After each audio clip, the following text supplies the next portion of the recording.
À l'écoute de Sud FM, Sen Radio, 12 heures dans nos studios et sur l'ensemble du réseau synchronisé de Sud FM. À la une, épidémie de Covid-19 au Sénégal, le bilan s'alourdit à 13 morts avec 1492 cas diagnostiqués positifs dans le pays. 59 nouvelles contaminations annoncées ce jeudi par les autorités sanitaires, dont 8 issues de la transmission communautaire réparties entre Pikine, Parcelles Assainies, Grand Yoff, Mariste, Rufisque et Touba. Le département de Diourbel est rattrapé par la pandémie. Un enfant âgé de 3 ans a été contaminé par son père, un agent de l'hôpital Ndamantou de Touba. À ce jour, plus de 50 enfants sont touchés, parmi eux des bébés et des talibés.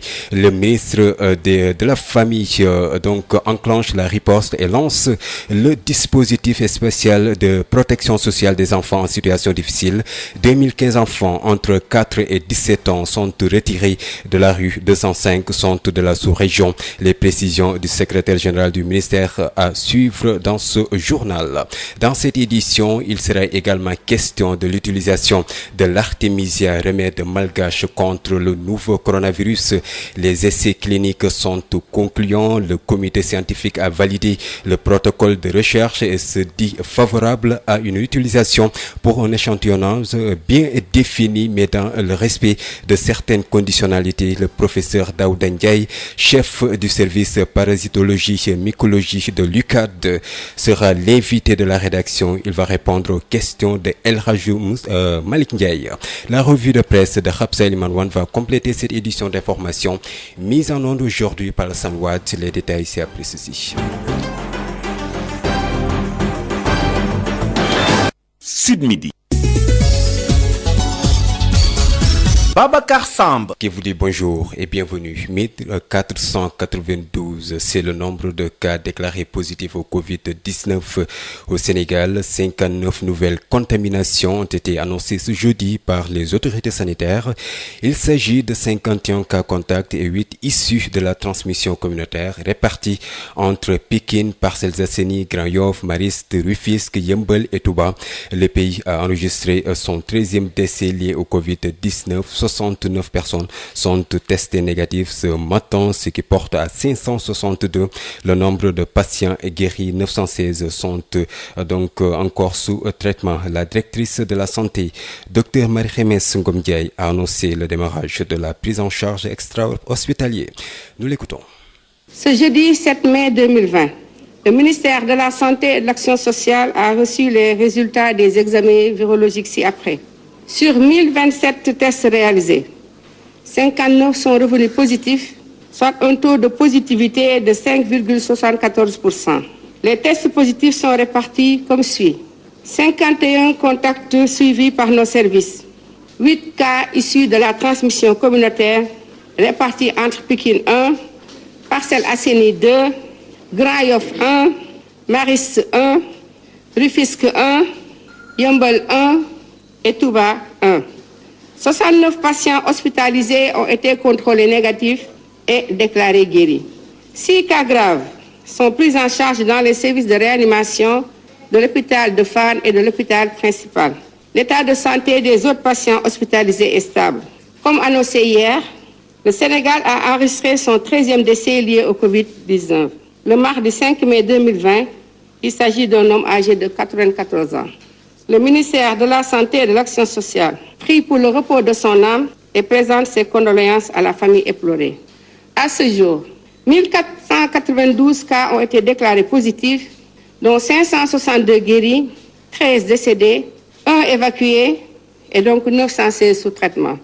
La prise en charge extra-hospitalière a commencé et concerne toute personne testée positive au Covid-19, âgée de moins de 50 ans, ne souffrant d'aucune autre maladie chronique et ne présentant aucun signe de suspicion de la maladie à coronavirus. Cette prise en charge extra-hospitalière est assurée par un personnel médical et se déroule dans une structure d'hébergement aménagée à cet effet.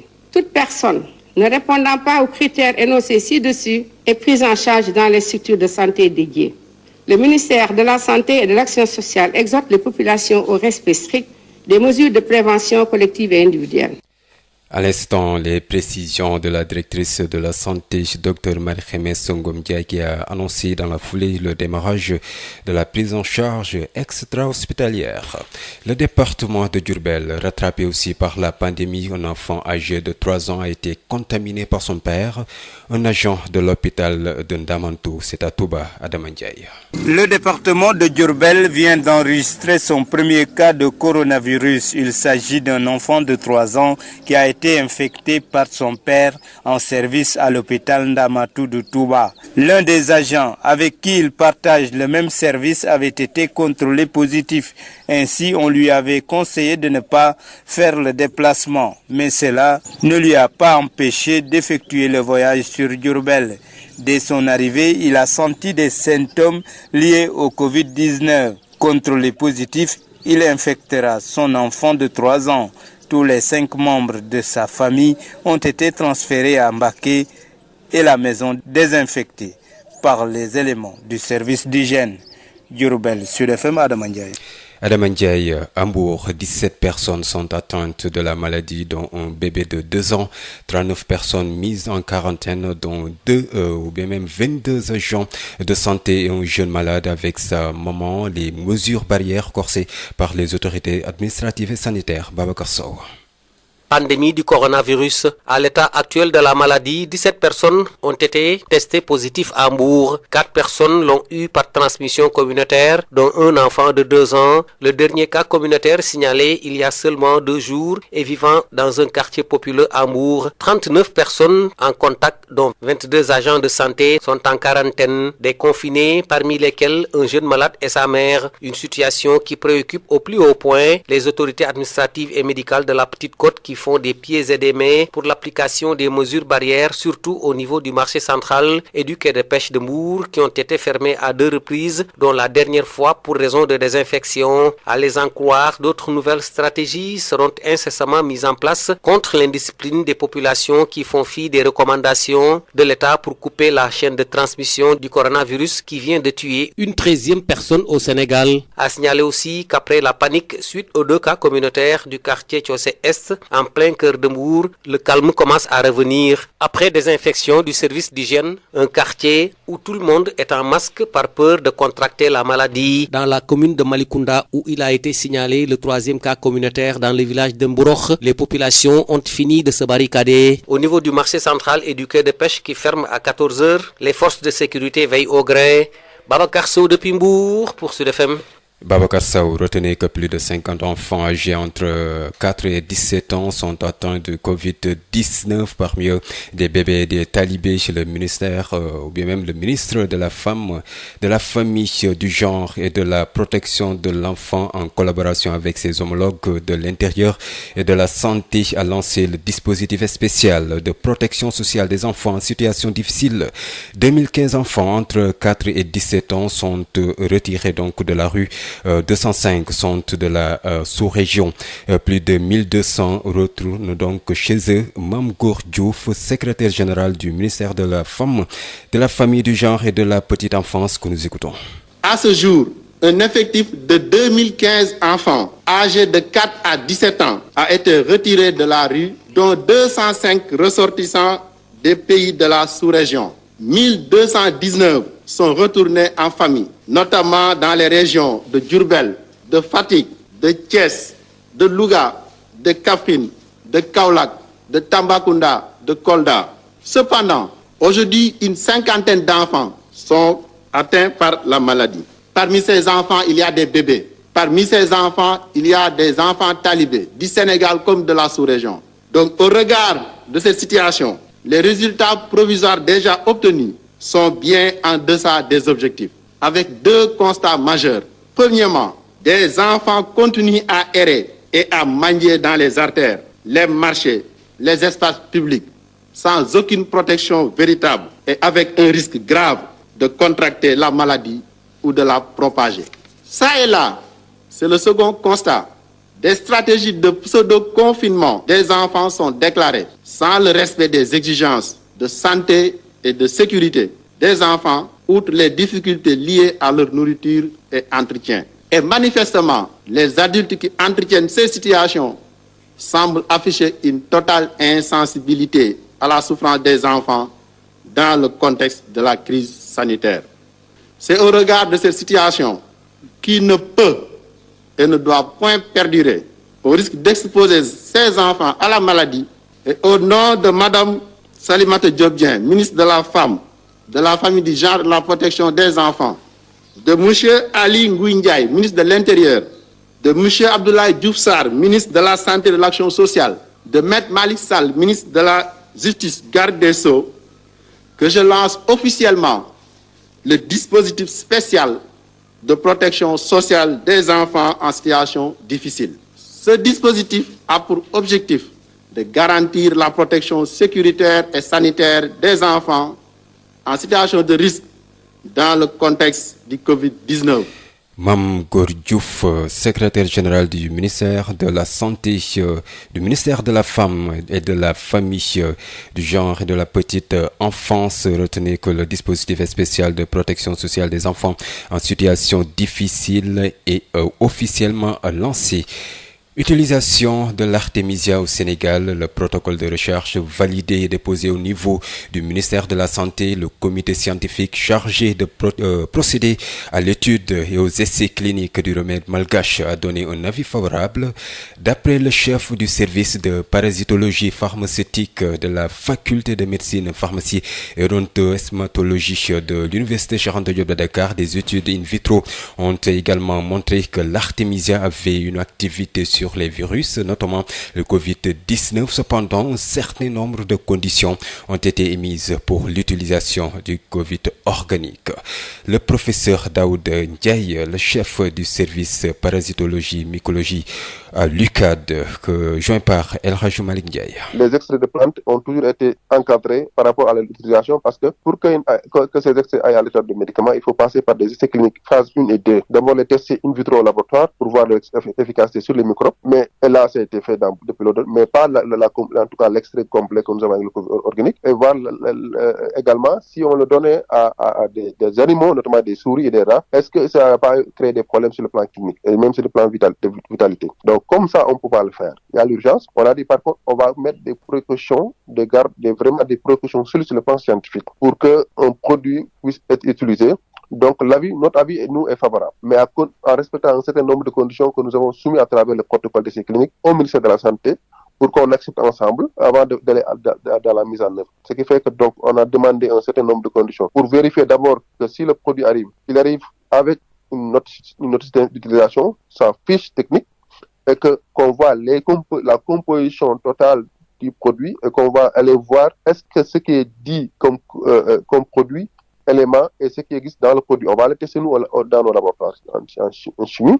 Également voir est-ce qu'il n'y a pas d'autres produits qui ont été en tout cas frauduleusement incorporés dans le produit qui sont des médicaments. Est-ce qu'il n'y a pas d'autres éléments également qui peuvent détériorer la santé des populations, parce qu'on sait aujourd'hui que les métaux lourds sont très riches, sont présents dans nos sols en Afrique. Est-ce que ces métaux lourds n'ont pas été dans les produits qu'ils ont proposés? Il y a l'homogénéité, la nature du produit, la stabilité, avec des tests chimiques, des tests, tout ça va pour voir donc le produit, il est utilisable pour l'homme d'abord avant tout. Voilà, à l'instant, le professeur Daoud Ndiaye, chef du service parasitologie mycologie de l'université Cheikh Anta Diop de Dakar, joint par El Hadj Malick Ndiaye. Il sera d'ailleurs l'invité de la rédaction. 400 kits alimentaires d'une valeur de 14 millions de francs ont été distribués aux ressortissants des autres régions impactées par le Covid-19 dans la commune de Ourossogui. La mairie, appuyée par les commerçants, a tenu à équilibrer donc les secours en ciblant uniquement les oubliés des listes de l'État. Abdourahmane Diène. La commune de Ourossogui a débloqué 14 millions pour l'achat des vivres destinés aux populations impactées du Covid-19 et non ciblées par les aides d'urgence alimentaire du gouvernement. Un geste bienvenu en attendant les très attendues distributions, reconnaît le préfet du département de Matam, Souleymane Ndiaye. Aujourd'hui, monsieur le maire vient en appoint à l'État du Sénégal qui, dans quelques jours, va procéder à la distribution des denrées aux familles ciblées au niveau des quartiers et aux ménages inscrits dans le registre national unique. Ici, ici dans le département de Matam. Les 400 kits constitués d'un sac de riz, d'un bidon d'huile de 5 litres, du savon et du sucre, entre autres, seront distribués principalement aux ressortissants des autres régions. Ceux-là oubliés par les ciblages du gouvernement, précise le représentant du maire. On a 500 et 600 et quelques personnes qu'on a visées, donc on ne peut pas donner tout le monde. Maintenant, le maire a jugé nécessaire de faire un programme spécial pour donner aussi des kits, donc au moins plus de 14 millions. Là, on a au moins 400 kits, donc des kits très importants. Le maire, maître Moussa Bokar Thiam, qui a été soutenu par l'association des commerçants de Ourossogui, est érigé en exemple par le chef de l'exécutif départemental de Matam. Monsieur le maire, aujourd'hui vous êtes en train de réaliser les ambitions du chef de l'État. C'est pourquoi nous vous félicitons et nous vous encourageons. Je voudrais lancer un appel à toutes les bonnes volontés à suivre cet exemple pour assister les populations les plus défavorisées, notamment ceux qui ont basculé dans la précarité à cause de la perte d'activité due à la pandémie. Avec cette distribution de la commune de Ourossogui, la patience des autres bénéficiaires de l'aide de l'État est soumise à de rudes épreuves, accentuées par les rigueurs du Ramadan. Matam, Abdurrahman Diène pour Sud FM. Et puis l'info, c'est également la reprise des cours au mois de juin et tenue éventuelle des examens au mois de juillet ou août. Le QCM se pose des conditions et précise qu'il y a des préalables. Seuls les experts en santé peuvent dire quand est-ce que les enseignements peuvent reprendre. Le QCM se alerte et estime qu'il ne faut pas prendre des risques. La réaction de son secrétaire général Abdoulaye Ndoye, joint par Mame Diarra Da Silva. Nous avons dit au ministre de manière claire que nous sommes dans une situation extrêmement difficile et complexe, qui nécessite beaucoup de réflexion et l'implication de tous les acteurs. Ensuite, nous avons dit, si on doit reprendre, il faut l'avis déterminant du Comité national de gestion des maladies, c'est-à-dire les sachants. Ils sont seuls habilités à dire aujourd'hui, est-ce que toutes les conditions sont réunies pour qu'on reprenne les cours? Parce que nous ne voulons pas que ce qui est arrivé au Japon nous arrive. Au Japon, on a repris les cours le 6 avril. Une semaine après, les écoles ont été fermées parce qu'il y a une contamination de masse. Chaque syndicat a donné sa position. Le QCMS a posé des conditions très claires. Nous avons dit, si on doit reprendre également, il faut que le gouvernement assure la sécurité, la protection de tous les acteurs en mettant à leur disposition des masques, mais pas n'importe quel masque. Nous avons dit des masques chirurgicaux avec 3 plis, des masques FFP2, bec de canard, des gants, du gel hydroalcoolique et des kits de lavage des mains. Nous avons dit également, nous avons évoqué la question du transport. Pour nous, c'est une question essentielle pour la reprise parce qu'il faut aujourd'hui respecter la distanciation sociale dans les bus, dans les cars. Comment on va faire pour transporter tous les acteurs, élèves, enseignants, administrateurs, etc., etc. Et enfin, nous avons dit la distanciation sociale dans la classe et dans la cour de récréation. C'est aussi une question importante. Maintenant, nous avons conclu en disant dans la lettre que la vie humaine est au-dessus de tout. Pour nous, l'urgence aujourd'hui, ce n'est pas la continuité pédagogique. C'est vrai que la continuité pédagogique, elle est importante, mais ne revêt pas un caractère d'urgence. Si on a fermé des mosquées, on a fermé des églises, il y a aujourd'hui le couvre-feu, il y a un confinement géographique, le port du masque est devenu obligatoire parce qu'il y a un danger. Et aujourd'hui, l'urgence, la priorité, la surpriorité, c'est de sauver des vies humaines. C'est la position du QCM. À l'instant, Abdoulaye Ndoye, secrétaire général du QCMS, Covid-19 et desserte des zones ouvertes par Dakar Demdik. Toutes les lignes sont mises en circulation à l'exception de celles qui desservent, l'AIBD. Propos du directeur de l'exploitation à Dakar Demdik, Cheikh Bounam Djiba, il se nomme, et il affirme que les nouvelles dispositions prises dans les bus indisposent les usagers. Énorme manque à gagner pour la société, selon lui. Il est joint par Abseli Manoual. Nous couvrons tout le réseau, seulement avec la pandémie. Aujourd'hui, on nous demande en fait de prendre en fait la moitié des voyageurs, donc la moitié des places assises dans le bus. Donc, vous voyez un peu, pour un bus qui prenait à peu près 80 personnes, avec 27 places assises, aujourd'hui, vous n'en prenez que 13 personnes. Vous voyez un peu. Donc, forcément, ça se ressent du côté de l'usager. Mais nous couvrons l'ensemble du réseau. Seulement, il y a une certaine restriction. Par exemple, pour les bus qui allaient à l'AIBD, qui passent vers Benteñe et autres, qui se trouvent vers Thiès. Aujourd'hui, ces bus s'arrêtent seulement à Diamniadio. mais nous couvrons l'ensemble du réseau. C'est également un manque à gagner pour Dakar Dem Dikk. Énorme, oui. C'est un manque à gagner énorme pour Dakar Dem Dikk. Parce qu'imaginez, le jour, on était à plus de 250 000 voyageurs par jour sur l'ensemble du réseau. Et vous voyez que ce chiffre a baissé de plus de 90%. Donc forcément, c'est un énorme manque à gagner. Aujourd'hui, nous faisons ce service parce que voilà, nous avons une mission de service public. Nous sommes obligés d'être là pour accompagner les Sénégalais, mais c'est un énorme manque à gagner. Cette année, la communauté musulmane a observé le Ramadan dans un contexte de pandémie de Covid-19 et de couvre-feu. Actuellement, toutes les activités sont à l'arrêt. Les populations traversent des moments difficiles et comment certaines sont même obligées de suspendre leurs activités jusqu'à nouvel ordre. C'est un reportage signé Fatoumata Diallo. Cette année, les musulmans observent le Ramadan dans un contexte assez particulier, marqué par l'institution du couvre-feu à cause de la pandémie du Covid-19. Une situation difficile pour cette ménagère et mère de famille. Actuellement, elle a même arrêté le travail à cause du coronavirus.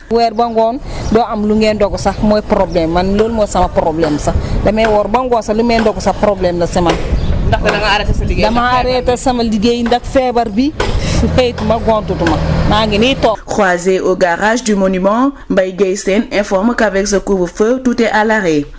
Le préfet de Dakar qui l'a pris comme ça avec les marchés, la fermeture des marchés.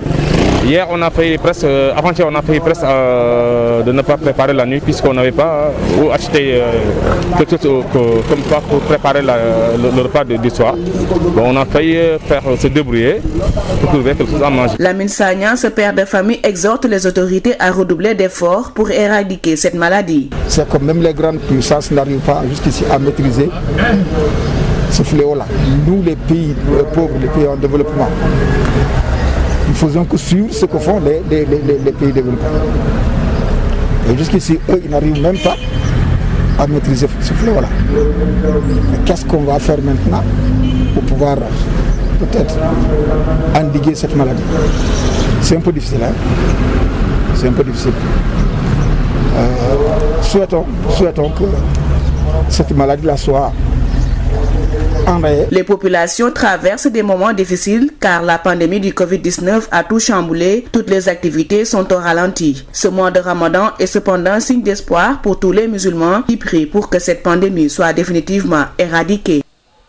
Fatoumata Diallo, direction Saint-Louis, c'est pour parler de la nomination de l'ancien ministre de l'Enseignement supérieur, professeur Mary Teuw Niane, président du conseil d'administration de Petrosen Holding.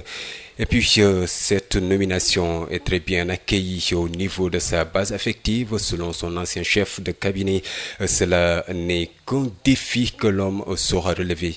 Le docteur Amadou Bamba Ka se dit satisfait là-dessus. Correspondance Yves Tendeng. La satisfaction est le sentiment le mieux partagé chez les partisans de l'ancien ministre de l'Enseignement supérieur, de la Recherche et de l'Innovation, le professeur Mary Teuw Niane, à la suite de sa nomination par le chef de l'État à la tête du conseil d'administration de Petrosen. Et c'est le cas d'ailleurs pour le docteur Amadou Bamba Ka, ancien chef de cabinet du professeur Mary Teuw Niane. Alors une réaction de satisfaction.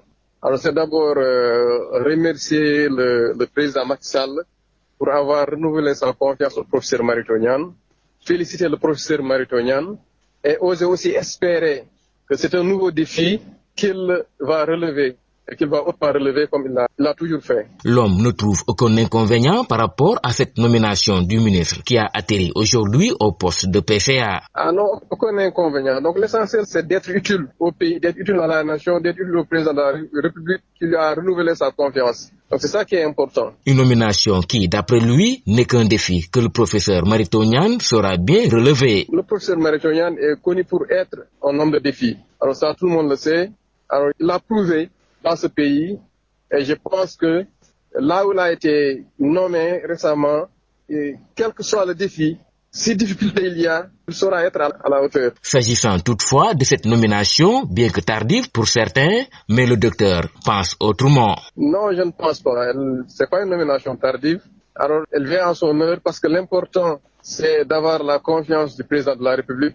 Et je pense que de tout temps, le professeur Mary Teuw Niane a eu cette confiance. a eu cette estime du président de la République et je crois que c'est le plus important. Le professeur Marito Niane remplace aujourd'hui à ce poste de PCA de Petrosen Abdourahmane Omer Seck, beau-père du chef de l'État Macky Sall. Saint-Louis, Yves Tendeng, Sud FM. Yves Tendeng, parlons tout à fait autre chose. Cette série de cambriolages à Ziguinchor après une pharmacie samedi dernier. C'est une supérette qui a été attaquée cette nuit par les individus des malfrats qui choisissent le soir pour commettre leur forfait, ce qui inquiète d'ailleurs les populations de Ziguinchor. Ignace Dey. La série de cambriolages commence à inquiéter sérieusement ici à Ziguinchor ces derniers jours, car après une pharmacie au quartier Léona dévalisée, c'est autour d'un mini-marché, une supérette d'être la cible de malfaiteurs qui ont cambriolé les lieux la nuit dernière. Une supérette au cœur du quartier des affaires à l'Escale. Le même modus operandi qu'à la pharmacie Nema, les malfrats sont passés par le toit de la supérette sectionnant les zincs pour descendre à l'intérieur. Ils ont tenté en vain d'emporter le coffre-fort qu'ils ont agressé à coups de marteau. Si les responsables de ce commerce terré dans leur magasin n'ont pas voulu se prononcer sur les pertes, les dégâts sont cependant visibles sur la toiture en train d'être refaites au moment de notre passage. Des taches de sang sur le zinc laissent penser que les voleurs ont eu du mal à faire passer leur butin à cause de l'étroitesse du trou qu'ils ont créé. Une série de cambriolages qui commence à inquiéter sérieusement à Ziguinchor car c'est le deuxième forfait commis par les malfaiteurs à Ziguinchor en moins d'une semaine. Samedi dernier, c'est la pharmacie Léona, toujours dans la commune de Ziguinchor, qui avait été cambriolée par des individus qui sont passés par le toit en zinc de l'officine. Au moment où les populations sont confinées chez elles en plein couvre-feu, certains, eux, ont choisi ces moments pour effectuer leur forfait en menant des opérations de cambriolage. Ziguinchor, Ignace Dey, Sud FM. Ignace Dey, il est exactement 13h27 dans nos studios GMT+5. Si vous êtes en Inde, vous pouvez nous écouter via www.sudfmsenradio.com. Sud International. En Inde, au moins 5 personnes ont péri et des centaines hospitalisées à la suite d'une fuite de gaz dans une usine chimique du sud-est de l'Inde, annonce la police. Je cite, nous pouvons confirmer à ce stade que 5 personnes ont péri. Au moins 70 personnes sont donc dans un état inconscient dans un hôpital non loin et dans l'ensemble entre 200 et 500 personnes reçoivent des soins. Fin de citation, déclare un responsable de la police. Et puis, en Irak, les députés irakiens ont accordé leur confiance au gouvernement dirigé par l'ancien chef du renseignement Mustafa Al-Kazmi après 5 mois de vacances dans un pays qui traverse donc sa pire crise économique et sociale. 15 ministres ont été désignés dans un cabinet qui en compte normalement 22. Aux États-Unis, le président américain a opposé hier mercredi son veto à une résolution adoptée par la Congrès visant à limiter son champ d'action militaire contre l'Iran. Il s'agissait d'une résolution insultante présentée par les démocrates dans le cadre de la stratégie visant à remporter l'élection du 3 novembre en divisant le Parti républicain, a indiqué Donald Trump dans un communiqué. Le texte avait été approuvé par les deux chambres du Congrès grâce au soutien d'une partie des membres du Parti républicain.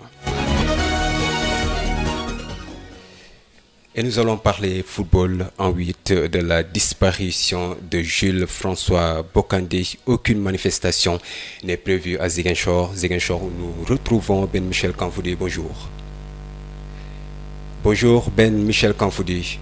Bonjour Babacar, 7 mai 2012, 7 mai 2020, voilà 8 ans que disparaissait la figure emblématique du Casa Sport, Jules François Bertrand Bocandé Samaï, appelé donc Samaï par les supporters de l'équipe Fagnon de la Casamance à Ziguinchor. Donc aucune manifestation n'a été prévu par les dirigeants du club Fagnon de Ziguinchor, encore moins par le comité Alekaza de la région, pour commémorer donc le 8e anniversaire du décès de l'ancien attaquant des Lions du Sénégal. Sa famille, qui avait l'habitude de demander une messe à la cathédrale Saint-Antoine de Padoue de Ziguinchor pour le repos de son âme, ne sera pas en mesure de le faire cette année avec la fermeture des lieux de culte occasionnée par le Covid-19.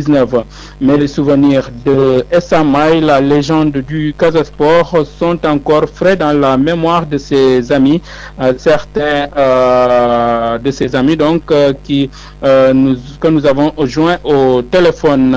Si les uns comptent se rendre cet après-midi au cimetière mixte de Santhiaba pour se recueillir sur la tombe de Bokandé, les autres ont allumé des bougies depuis ce matin chez eux pour l'accompagner donc Samaï dans leur prière. Jules François Bertrand Bokandé donc Samaï appelé Fanfo a été donc arraché à leur affection le 7 mai 2012 à Metz, une ville dans laquelle il a écrit une des plus belles pages de son histoire, Babacar. Merci à vous. Donc Ben Michel Kanfoudi. Sud Midi, l'invité. Il s'agit du professeur Daouda Ndiaye, chef du service de parasitologie mycologie de l'université Cheikh Anta Diop de Dakar. Dans son entretien avec El Hadji Malick Ndiaye, il revient sur l'utilisation de l'artémisia au Sénégal. Le protocole de recherche est validé et déposé au niveau du ministère de la Santé. Le comité scientifique chargé de procéder à l'étude et aux essais cliniques du remède malgache a donné un avis favorable, d'après le chef du service de parasitologie pharmaceutique de la faculté de médecine à l'université Cheikh Anta Diop de Dakar. Ces études in vitro ont également montré que l'artémisia avait une activité sur les virus, notamment le Covid-19. Cependant, un certain nombre de conditions ont été émises pour l'utilisation du Covid organique. Professeur Daouda Ndiaye, que nous écoutons. La rédaction reçoit aujourd'hui le professeur Daouda Ndiaye. Bonjour. Vous êtes le chef du service de parasitologie, mycologie de l'université Cheikh Anta Diop de Dakar. Vous avez également piloté une équipe de chercheurs sur le Covid organique. Alors, pouvez-vous revenir avec nous sur la composition de ce comité? Nous avons d'abord eu une commission scientifique qui a été installée par le ministère de l'Enseignement supérieur et de la Recherche il y a de cela 3 à 4 semaines. Et on m'avait demandé de coordonner en tout cas le développement de protocoles d'essais cliniques pour le traitement du Covid-19, pour des molécules nouvelles, mais soit des médicaments, mais également des extraits de plantes. Donc nous avons démarré ce travail-là à travers avec pas mal de collègues, de professeurs, des scientifiques. Donc c'est par la suite qu'est arrivé le Covid organique du Madagascar, et vous avez vu que le président du Sénégal, président Macky Sall, s'était intéressé à ce produit et voir par quelle manière le Sénégal pouvait s'en procurer et pouvoir utiliser ça. Maintenant, il faut, dans ce cadre-là, savoir qu'il y a l'avis des scientifiques, des chercheurs que nous sommes, pour statuer sur l'utilisation ou pas d'éventuels produits. C'est dans ce sens-là que donc le ministère de la Santé, à travers la direction du médicament et de la pharmacie, nous a contactés pour créer une commission d'experts scientifiques pour statuer sur ça. Donc j'ai eu à coordonner ce travail d'une vingtaine d'experts. C'est extrêmement important de le préciser, où on a essayé d'avoir l'essentiel des chercheurs, des scientifiques universitaires, l'essentiel qui sont tous des professeurs d'université de Dakar, de l'UQAD, de l'université de Thiès, de l'Institut de recherche et de développement, également d'autres personnes experts dans leur domaine, du médicament, des essais cliniques, pour toutes les disciplines. Après, il y a au moins une dizaine de disciplines également qui ont été conviées à cela. Donc, il fallait donc donner notre avis d'abord. Est-ce que le Covid organique, de quoi il s'agit? Est-ce qu'on pouvait d'abord pouvoir l'observer? Maintenant, quels sont les résultats après les études et les essais cliniques sur le remède malgache? On a vu que le Covid, en tout cas la base, est l'extrait d'artémisia. Et c'est exactement la même chose également que nous avons eu au Sénégal. Donc on a vu que l'artémisia a été un produit connu depuis de longues dates, à partir de l'épilation à partir de l'extrait de Kingaou, de la plante Kingaou, et qui est connu comme ayant des propriétés antimicrobiennes sur les parasites, notamment Plasmodium, les schistosomes, mais également certains virus. Donc l'aspect était réglé. Sur le plan de toxicité également, c'est un produit qu'on a connu très en tout cas toléré, avec peu de toxicité, en tout cas d'effets secondaires. Donc ça nous a donné donc un avis important. Ça veut dire que le produit est connu en activité, mais également en tolérance. Maintenant, l'objectif c'est de voir, maintenant avec tout ça, comme c'est pas un médicament, c'est un extrait, est-ce qu'on pourrait l'utiliser chez des personnes? Les extraits de plantes ont toujours été encadrés par rapport à l'utilisation, parce que pour que ces essais aillent à l'état de médicaments, il faut passer par des essais cliniques phase 1 et 2. D'abord les tests in vitro au laboratoire pour voir leur efficacité sur les microbes, mais là ça a été fait depuis l'autre, mais pas en tout cas l'extrait complet que nous avons avec le Covid organique, et voir également si on le donnait à des animaux, notamment des souris et des rats, est-ce que ça n'a pas créé des problèmes sur le plan clinique et même sur le plan de vitalité. Donc comme ça on ne peut pas le faire. Il y a l'urgence. On a dit par contre, on va mettre des précautions, vraiment des précautions sur le plan scientifique pour qu'un produit puisse être utilisé.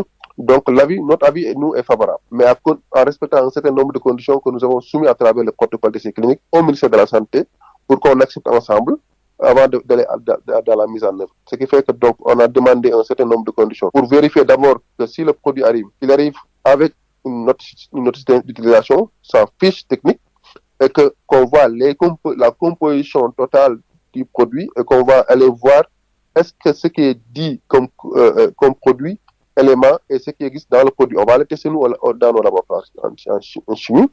Également voir est-ce qu'il n'y a pas d'autres produits qui ont été en tout cas frauduleusement incorporés dans le produit qui sont des médicaments. Est-ce qu'il n'y a pas d'autres éléments également qui peuvent détériorer la santé des populations, parce qu'on sait aujourd'hui que les métaux lourds sont très riches, sont présents dans nos sols en Afrique. Est-ce que ces métaux lourds n'ont pas été dans le produit que nous avons proposé? Il y a l'homogénéité, la nature du produit, la stabilité, avec des tests chimiques, des tests, tout ça va, pour voir donc le produit, il est utilisable pour l'homme d'abord avant tout. Et en plus également, savoir qu'également, ce n'est pas uniquement le Covid organique qu'on va utiliser. Il y aura deux extraits sénégalais à base d'artémisia et d'autres éléments, au moins 5 extraits de plantes qu'on va également insérer. Donc l'ensemble de ces lots vont être analysés sur le plan chimique, voir tout ça. Et si ces conditions sont remplies, si ces tests passent, si ces produits passent ces tests, et maintenant on va passer à l'étape de mise en œuvre. Maintenant on va aller sur le terrain et on va donner ça aux malades. Et pour les malades, on va sélectionner des malades carrément, donc les patients positifs du Covid, symptomatiques comme asymptomatiques, mais également en prophylactique. Tous ceux qui ont été en contact et qui sont quelque part pendant 14 jours. Donc on va faire un échantillonnage, on va cibler quelques personnes de quelques sites, on va leur donner ce produit-là, on va voir comment ce produit va agir. En faisant des suivis journaliers sur le plan clinique, sur le plan biologique, sur le plan virologique, pour voir de jour en jour comment évolue le produit, et de façon très claire et en mettant en place toutes les précautions scientifiques requises par rapport à ça, pour qu'on arrive demain, si on arrive à avoir des conclusions sur le produit au bout de quelques jours, à une semaine, à quelques semaines, qu'on puisse dire voilà les résultats que nous avons obtenus. Maintenant, on nous préconise même d'augmenter, d'aller à l'échelle, donc d'augmenter, de dépasser la phase de ces cliniques même, et d'élargir même l'échantillonnage pour toucher le maximum de personnes, pour pouvoir arriver à une situation où on peut gérer la problématique. Vous avez déposé vos conclusions auprès du ministère de la Santé. Est-ce que les autorités sanitaires ont été réceptives? Donc le protocole a été soumis hier. On a beaucoup échangé. Et c'est pourquoi je le dis. Je félicite le ministère de la Santé d'avoir vraiment été très réactif par rapport à cela. Et également le président qui a instruit pour que tout se passe très rapidement. Donc en 24 heures, dès que j'ai soumis le premier draft, au nom de mes collègues, collaborateurs, vraiment, il y a eu des gens toute la journée par email, par téléphone, pour revenir sur le protocole, changer des choses, pour qu'on finisse aujourd'hui, on donne le document final, le document brut, le papier. Et maintenant, ils vont se revenir du ministère de la Santé pour voir comment ils vont essayer de remplir les conditions que nous avons proposées dans ce protocole, qui est encore une fois scientifiquement validé. Maintenant, il faut des feedbacks. On pense qu'en peu de jours, d'ici la semaine prochaine, nous serons en phase, aussi bien avec le ministère, à tous les niveaux, qu'on puisse aller vers l'étape de test du produit sur le plan chimique avant d'aller à l'étape de mise en œuvre clinique sur le terrain. Professeur Daouda Ndiaye, je vous remercie. La revue de la presse sur Sud FM. Sud Quotidien, Walf Quotidien, Le Soleil, Le Populaire, l'Obs. La revue de la presse sur Sud FM, écoutez la différence. CSIP ñëpp ràññee ko ci compagnie sénégalaise industrielle de PVC est une société spécialisée dans la production et la commercialisation de tuyaux en PVC et en PHD ñëpp ko ràññee ci réew mi ndax liggéey bu mucc ayib sous région bi fu nekk la ñuy fàqee di ñëw fii nga xam ne mooy Sénégal rafetlu seen liggéey lool naw leen lool ñu leen di proposer gamme boo xam ne dafa jëm ci diamètre 20 ba diamètre 400 millimètres lépp jëm ci ay évacuation assainissement pression ak adduction d'eau potable. Nous avons aussi des tubes télécom et des tubes orange. Loo namm ci tube orange wala tube télécom fekk ko ci ñun. Nous disposons aussi d'un parc industriel relativement jeune. Amit laboratoire boo xam ni bokk na ci yi nga xam ne moo mujjee génn ci àdduna bi amit capacité de production bu doy. Loo ci soxla rek ñu defal la ko. Ba noppi it dañ lay jàppale ci rapport qualité prix toppatoo la xool say bëgg-bëgg gunge la jàppale la am nañu équipe bu dynamique boo xam ne loolu rek moo ko tax a jug dañuy fexe client bi bëgg lool di kontaan lool lu ñu la jox nga ne gongo. Compagnie sénégalaise industrielle de PVC ña nga ca domaine industriel de Diamniadio lo numéro 66 appelez-nous au 33 950 54 54 woo leen ci 33 950 54 54 70 569 03 69 70 638 00 71 mail csip@csip.sn. Visitez notre site web www.csip.sn. À l'établissement Mbaye Frères, votre confort à l'aide d'une production et distribution locale de qualité est notre unique priorité. À cet effet, nous vous proposons ce qui se fait de mieux en matière de confection de double vitrage, qui est un procédé qui permet une totale isolation acoustique et thermique. Plus de nuisances sonores, plus de transfert de chaleur et moins de dépenses d'énergie. L'établissement Baye Frères, c'est également un équipement de dernière technologie en ce qui concerne les finitions de verre, polissage prestige, biseautage 45 degrés, découpe sur gabarit. À l'établissement Baye Frères, tout le savoir-faire et l'expertise locale sont mis à la disposition pour une parfaite prise en charge de vos besoins et une totale satisfaction de notre clientèle. Adresse HLM 1, rue 13, avenue Cheikh Ahmadou Bamba, Dakar. Téléphone 33 864 75 15. CSIP et les établissements Mbaye et Frères vous offrent la revue de presse.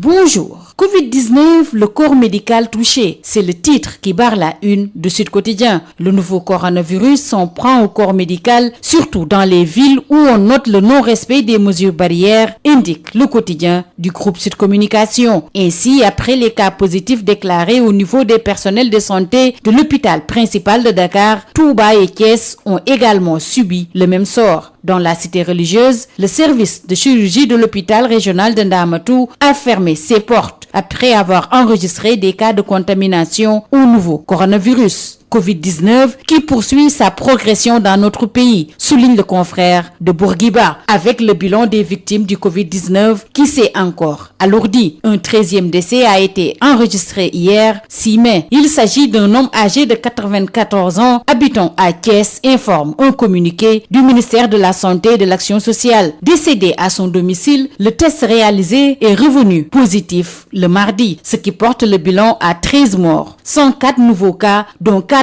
communautaires et 23 patients guéris hier, mercredi. Le pic de la contamination du Covid-19 a été enregistré hier pour la première fois. 827 patients sont sous traitement. Le pays s'approche de plus en plus de la barre fatidique de 1000 patients sous traitement que craignait le professeur Moussa Seydi. Le pic de la contamination au Covid-19 a été enregistré hier pour la première fois depuis le premier cas, rapporte Rewmi Quotidien, qui ajoute que le décompte macabre continue. Le Sénégal face au Covid-19, macabre, indique Libération, avec 2 décès lundi entre 6h30 et 23h50 et 2 autres mardi entre 19h et 23h55. Avec 104 cas, 3 morts en 24 heures, dont un jeune de 37 ans, le Covid-19 est de plus en plus menaçant selon l'AS. Tribune nous relate la situation quasi catastrophique sur la Petite Côte et titre sur Mbour, l'enfant de 2 ans et la bombe Covid-19. Tribune révèle que l'enfant enfant est un cas communautaire. Sa positivité a poussé la mise en quarantaine de 39 personnes contacts, dont certaines avec leurs enfants. 22 agents de santé sont également concernés par cette mise en quarantaine. Décidément, Lance Tribune, ce n'est pas demain la fin du coronavirus au Sénégal. La presse du jour s'est beaucoup intéressée à la 12e victime qui avait 37 ans. Selon Critique et Vox Populi, Éric Agbo, puisque c'est de lui qu'il s'agit, souffrait d'asthme, d'hypertension et de diabète et il résidait à Rebeuss. L'exception du 12e décès, estime le Témoin quotidien. Pour la première fois, un patient âgé de moins de 50 ans a succombé à la pandémie dans notre pays. Hormis l'enfant de 2 ans infecté à Mbour, une femme enceinte a été contaminée à l'hôpital principal de Dakar. 0 cas à Mbacké et Pout, au moment où 13 nouveaux cas ont été recensés à Rufisque. À Kaolack, le centre de traitement où 22 patients sont hospitalisés n'a pas de lit de réanimation. Restons dans les couloirs des structures de santé pour nous intéresser au Covid-19 et la fréquentation dans ces lieux. C'est la désertion, indique l'enquête. Diabétique, hypertendus et insuffisants rénaux rechignent à fréquenter les hôpitaux, sauf en cas d'obligation. Les hôpitaux sont malades du coronavirus avec comme conséquence la baisse des recettes et les menaces sur les salaires dans les hôpitaux, centres et postes de santé. Toujours selon le confrère, la planification familiale, le programme élargi de vaccination sont des programmes en souffrance. Pour atténuer la souffrance des patients et les guérir, l'Artemisia se positionne comme remède contre le Covid-19. Le professeur Daouda Ndiaye est en quête de preuves scientifiques quant à l'efficacité de l'Artemisia contre le Covid-19. Selon Sud Quotidien, Le Soleil rapporte que le protocole de recherche est validé par le comité scientifique. Le professeur Daouda Ndiaye déclare dans les colonnes du Soleil, il faut encadrer le Covid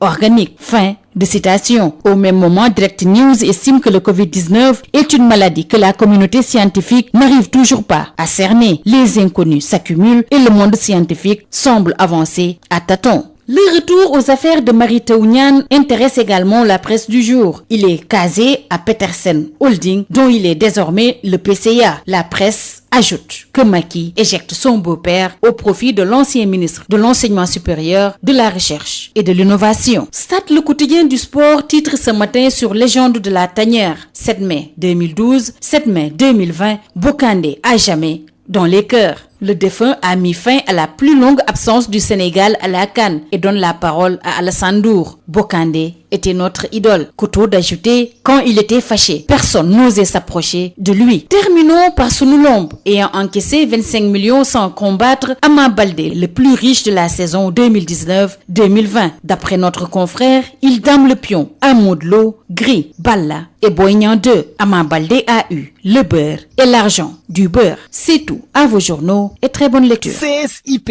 ñëpp ràññee ko ci compagnie sénégalaise industrielle de PVC, est une société spécialisée dans la production et la commercialisation de tuyaux en PVC et en PHD. ñëpp ko ràññee ci réew mi ndax liggéey bu mucc ayib. sous région bi fu nekk la ñuy fàqee di ñëw fii nga xam ne mooy Sénégal rafetlu seen liggéey lool naw leen lool. ñu leen di proposer gamme boo xam ne dafa jëm ci diamètre 20 ba diamètre 400 mm, lépp jëm ci ay évacuation, assainissement, pression ak adduction d'eau potable. Nous avons aussi des tubes télécom et des tubes orange. Loo namm ci tube orange wala tube télécom fekk ko ci ñun. Nous disposons aussi d'un parc industriel relativement jeune. Amit laboratoire boo xam ni bokk na ci yi nga xam ne moo mujjee génn ci àdduna bi. Amit capacité de production bu doy. Loo ci soxla rek ñu defal la ko. Ba noppi it dañ lay jàppale ci rapport qualité prix. Toppatoo la xool say bëgg-bëgg gunge la jàppale la. Am nañu équipe bu dynamique boo xam ne loolu rek moo ko tax a jug. Dañuy fexe client bi bëgg lool di kontaan lool lu ñu la jox nga ne gongo. Compagnie sénégalaise industrielle de PVC ña nga ca domaine industriel de Diamniadio lo numéro 66. Appelez-nous au 33 950 54 54 ou au leen ci 33 950 54 54 70 569 03 69 70 638 00 71. Mail csip@csip.sn. Visitez notre site web www.csip.sn. À l'établissement Mbaye Frères, votre confort à l'aide d'une production et distribution locale de qualité est notre unique priorité. qualité. À cet effet, nous vous proposons ce qui se fait de mieux en matière de confection de double vitrage, qui est un procédé qui permet une totale isolation acoustique et thermique. Plus de nuisances sonores, plus de transfert de chaleur et moins de dépenses d'énergie. L'établissement Baye Frères, c'est également un équipement de dernière technologie en ce qui concerne les finitions de verre, polissage prestige, biseautage 45 degrés, découpe sur gabarit. À l'établissement Baye Frères, tout le savoir-faire et l'expertise locale sont mis à la disposition pour une parfaite prise en charge de vos besoins et une totale satisfaction de notre clientèle. Adresse HLM 1, rue 13, avenue Cheikh Ahmadou Bamba, Dakar. Téléphone 33 864 75 15. CSIP et les établissements Baye et Frères vous ont offert la revue de presse. Babacar Samb. Voilà, c'est la fin de cette édition d'information. Tout de suite, le rappel des grandes lignes. Épidémie de Covid-19 au Sénégal, le bilan s'alourdit à 13 morts avec 1492 cas diagnostiqués positifs dans le pays. 59 nouvelles contaminations annoncées ce jeudi par les autorités sanitaires, dont 8 issues de la transmission communautaire répartie entre Pikine, Parcelles Assainies, Grand Yoff, Mariste, Rufisque et Touba. Le département de Diourbel est rattrapé par la pandémie. Un enfant âgé de 3 ans a été contaminé par son père, un agent de l'hôpital d'Amantou de Touba. À ce jour, plus de 50 enfants sont touchés, parmi eux des bébés et des talibés. Le ministère de la Famille enclenche la riposte et lance le dispositif spécial de protection sociale des enfants en situation difficile. 2015 enfants entre 4 et 17 ans sont donc retirés de la rue. 205 sont de la sous-région. Les précisions, c'était avec le secrétaire général du ministère de la Famille. Dans ce journal, il était également question de l'utilisation de l'artémisia, remède malgache contre le nouveau coronavirus. Les essais cliniques sont concluants. Le comité scientifique a validé le protocole de recherche et se dit favorable à une utilisation pour un échantillonnage bien défini, mais dans le respect de certaines conditionnalités. Le professeur Daouda Ndiaye, chef du service parasitologie mycologie de l'UCAD, était l'invité de la rédaction. Il avait donc répondu aux questions de El Hadji Malick Ndiaye. La revue de presse de Rapseli Manouane a mis un terme à ce 12h mise en onde aujourd'hui par le Sanwad. Mais juste avant de vous quitter, je vous rappelle, mesdames et messieurs, les gestes barrières pour stopper le coronavirus. Il faut se laver les mains régulièrement avec du savon, éternuer et tousser dans votre coude ou utiliser un mouchoir à usage unique. Portez s'il vous plaît un masque, respectez la distanciation sociale, évitez tout rassemblement, restez chez vous autant que possible. À l'écoute bien sûr de Sud FM Sen Radio pour vous informer à partir de 13h. Vous aurez El Hadji Maodo Faye pour le journal Wolof. D'ici là, portez-vous bien.